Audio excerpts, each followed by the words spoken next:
بسم اللہ الرحمن الرحیم۔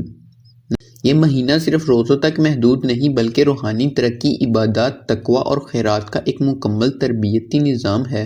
اس ویڈیو میں ہم تفصیل سے دیکھیں گے کہ ہمارے پیارے نبی مصطفیٰ صلی اللہ علیہ وسلم رمضان کیسے گزارتے تھے، ان کے معمولات کیا تھے، ان کی عبادت، روزہ رکھنے اور افطار کرنے کا طریقہ اور ان کی سخاوت کا کیا عالم تھا۔ یہ جاننا ہمارے لیے بہت ہی ضروری ہے تاکہ ہم بھی رمضان کو اس کی حقیقی روح کے مطابق گزار سکیں اور زیادہ سے زیادہ برکتیں سمیٹ سکیں۔ نبی اکرم صلی اللہ علیہ وسلم رمضان کا استقبال کے لیے پہلے سے ہی تیاریاں کرتے تھے۔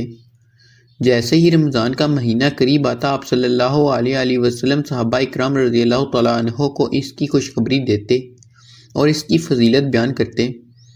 حضرت ابو ہریرہ رضی اللہ تعالیٰ عنہ روایت کرتے ہیں کہ رسول اللہ صلی اللہ علیہ وسلم نے فرمایا، تمہارے پاس برکتوں والا مہینہ آ چکا ہے، اس میں جنت کے دروازے کھل جائیں گے، جہنم کے دروازے بند کر دیے جائیں گے اور سرکش شیاطین کو قید کر دیا جائے گا۔ مسند احمد۔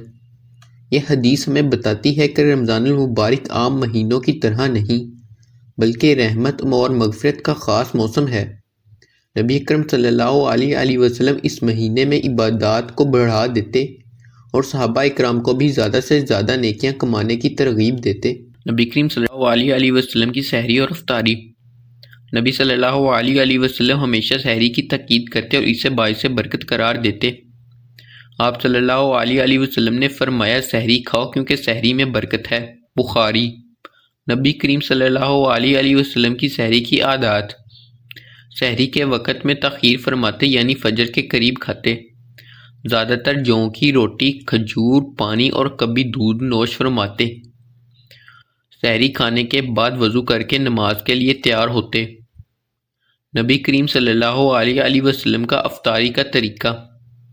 جب افطاری کا وقت ہوتا تو آپ جلدی سے افطاری فرماتے اور فرماتے، لوگ ہمیشہ بھلائی میں رہیں گے جب تک وہ افطار میں جلدی کرتے رہیں گے۔ بخاری۔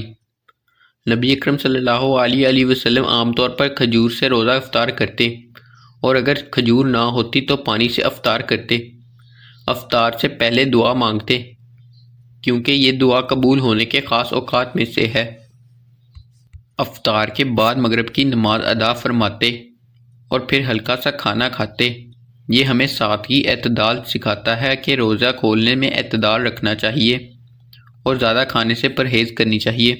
رمضان میں عبادت کا معمول۔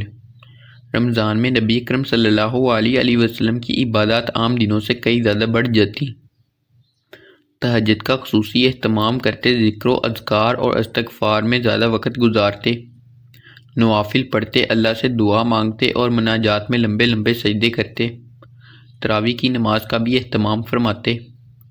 حضرت عائشہ رضی اللہ تعالیٰ عنہا فرماتی ہیں، جب رمضان کا آخری عشرہ آتا تو نبی اکرم صلی اللہ علیہ وسلم پوری رات جاگتے، اپنے گھر والوں کو بھی جگاتے اور عبادات پر مشغول ہو جاتے۔ بخاری۔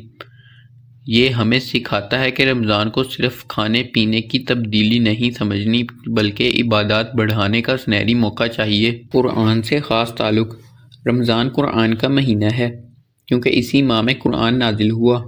نبی کریم صلی اللہ علیہ وسلم رمضان میں تلاوت قرآن کی بہت اہمیت دیتے۔ حضرت عبداللہ بن عباس رضی اللہ تعالیٰ عنہ بیان کرتے ہیں، ہر رمضان میں حضرت جبرائیل علیہ السلام نبی اکرم صلی اللہ علیہ وسلم کے ساتھ قرآن کا دورہ مکمل کرتے تھے اور آخری رمضان میں یہ دورہ 2 مرتبہ ہوا۔ بخاری۔ یہ ہمیں سکھاتا ہے کہ رمضان میں قرآن کی تلاوت اور اس پر غور و فکر کرنا بہت ضروری ہے۔ سخاوت اور خیرات میں اضافہ۔ نبی اکرم صلی اللہ علیہ وسلم کی سخاوت رمضان میں بڑھ جاتی۔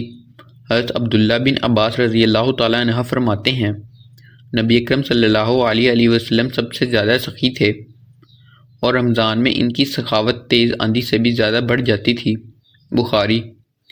فقراء اور مساکین کی مدد فرماتے، یتیموں اور بیووں کے لیے خاص خیال رکھتے، غلاموں کو آزاد کرتے، کسی کو خالی ہاتھ نہ واپس بھیجتے۔